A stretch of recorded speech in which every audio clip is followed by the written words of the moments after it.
If you're watching this video, you will probably identify with my past self. You want to be able to watch your favorite shows without subtitles and talk to people without thinking too much. You study English your whole life at school, but you never really spoke it. And finally, you want to be fluent in English, but you don't know how. Well, in this video, I want to help you to become fluent in English step by step. Let's go.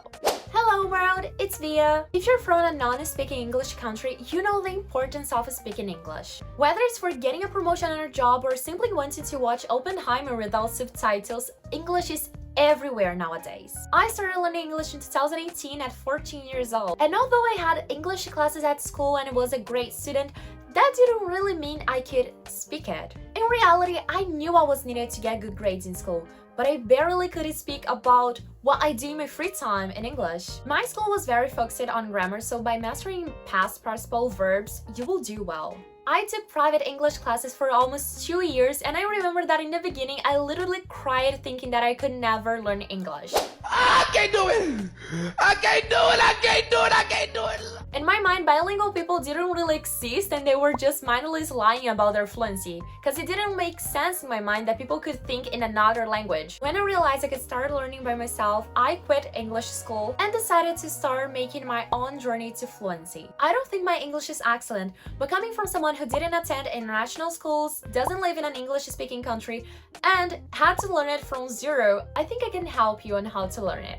I remember having to learn greetings, such as, "Hi, how are you?" Because I know the pains of learning English, I want to help you to become fluent as well. So, let's begin! First things first, before you rush to download Duolingo, figure out where you stand. You might already have a bit of English stuck away in your brain, and that's awesome. Knowing your starting point helps you pick the right tools and strategies. There are some handy online resources for self-assessment, so I'll be linking some free websites in the description, as well as all the resources available in this video. One important thing about vocabulary that not a lot of people talk about is that you should create a vocabulary list that fits your lifestyle. By saying that, I mean that learning how to say fork or spoon as your first 100 words might not be that useful. Instead, learn how to name your hobbies, how to describe your tasks that you do at your job, or the reasons that made you choose your university degree. By having a personalized vocabulary list, you will be able to talk about what you like since the beginning, instead of just waiting to learn these words. And how can you do that? I recommend learning vocabulary by listening to the words that you want to learn and associating them with pictures or with context. And again, how can you do that? For the first option, you can use Quizlet or Anki to create a vocabulary list. And if you're in the desktop version of Quizlet, you can put pictures from the database to associate with words and learn it faster. Finally, to learn words with context, you can watch movies and series that you already watched in your native language and add the new words into your vocabulary list. Nevertheless, if you're a complete beginner in English, you can start from the basics, which is learning at least 200 words in English, like the most common ones. But of course, I'm here to help you, so to help you with that task, I'll leave a link on the description with the most common words in English that it's also helping me to learn Italian, so it can help you with any language. What I recommend is learning at least 10 new words a day and reviewing them frequently. But more important than reviewing is use them out loud and create sentences with these words. For example, if you learned the word trabajo in Spanish but your native language is English, then you can try to create sentences with this new word, such as, "Oh, I have trabajo for tomorrow," or "What is your trabajo?" You know? But what if I have an accent? Well, then it means that you are brave enough to learn a new language, and there is nothing to be ashamed about. Although the media can make fun of certain social groups speaking English, learn to ignore that and move on. Just focus on getting a clear pronunciation initially. However, if you really want to have a specific accent, then in this case you can use a online dictionary that show you how to speak according to a certain English accent. Just like this. Door. Door.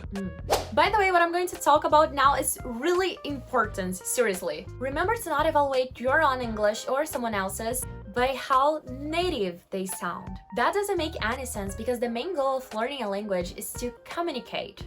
But if you're looking to improve your pronunciation, then you can pick up the Google Translate app and speak the word or the sentence you want, and if it's understandable, then it will show. For grammar, I recommend using a normal grammar English book so you can learn new structures to create more complex sentences. And also recommend answering some grammar exercises online. And as I said previously, I'm here to help you, so I'll add some websites with grammar exercises available in the description. To help you with grammar as well, you can download Grammarly on your desktop or on your cell phone. And And no, this is not an ad, I wish it was. If you don't know what Grammarly is, it's basically a type assistant that will help you with spelling, grammar, and punctuation. It's a very useful resource, but it shouldn't be used as your main resource to learn grammar. If you are between B1 and B2 level, I recommend focusing on what you still don't know or what you struggle with the most. It can be creating sentences in the past, talking about your future goals, or perhaps you can't understand the difference between the words scream and shout. I scream and shout. I just love Just Dance, gosh, how I miss playing. When you're at the intermediate level, analyze your current abilities. Because if you know your weak points, you can just focus in on improving them. How is your speaking going? Are you able to talk about the subjects that you have learned so far? If you feel like speaking is too hard for you, just pick a video on an episode of a sitcom you like, play the audio, and listen to it carefully. In this exercise, I want you to pay attention to the speaker's intonation and how they pronounce each word. And don't worry, you can play as many times as you want. This exercise will help you get the accent that you're into and improve your pronunciation if you do it often. But what about reading? Can you understand your favorite book in English? If you can't, what words don't you know? As I said in the beginning, you can create a personalized list of words to learn. So to improve your vocabulary list, you can start by consuming more content in English. And this led me to the next tip. If you feel like listening and writing are your weak points, then I recommend you watching my video about how to learn a language with music. Seriously, it's gonna help it. For writing, your mistakes are probably associated with grammar. If that's the case, you can open a document on Google Docs, write about a topic you like, and correct it with Grammarly. By knowing what you get mistaken the most, you can make online exercises about them. So, if you struggle with verbs in the past, why not try to create sentences with the most common verbs in the past in English? Leaving the intermediate level is one of the hardest things when it comes to language learning. This happened because the barriers between the high intermediate level and the advanced level are almost invisible, but I still have some tips to help you reach this level. If you're already consuming a lot of media in English, well, now it's time to direct the content to the area of your interest, whether it's in the medical, engineering, international affairs field. Plus, start having more deep conversations. Talk about politics, science, education, philosophy. Things that you know how to talk about well in your native language, but now do it in English. It is time to work on less basic topics. To improve it, you can start by watching more documentaries, having a study buddy partner on Tandem, or even search for the news in English. There are several articles, newspapers, books, and vocabulary lists for advanced learners. So just consume as much as English content as you can. And of course, I will leave some links in the description to help you out. So there you have it, a complete guide on how to learn this world spoken language. It's important to emphasize that everyone is different. So what matters the most is the progress that you do each day. Okay? If you found these tips helpful, please don't forget to subscribe to my channel. There are a lot of content about language learning here.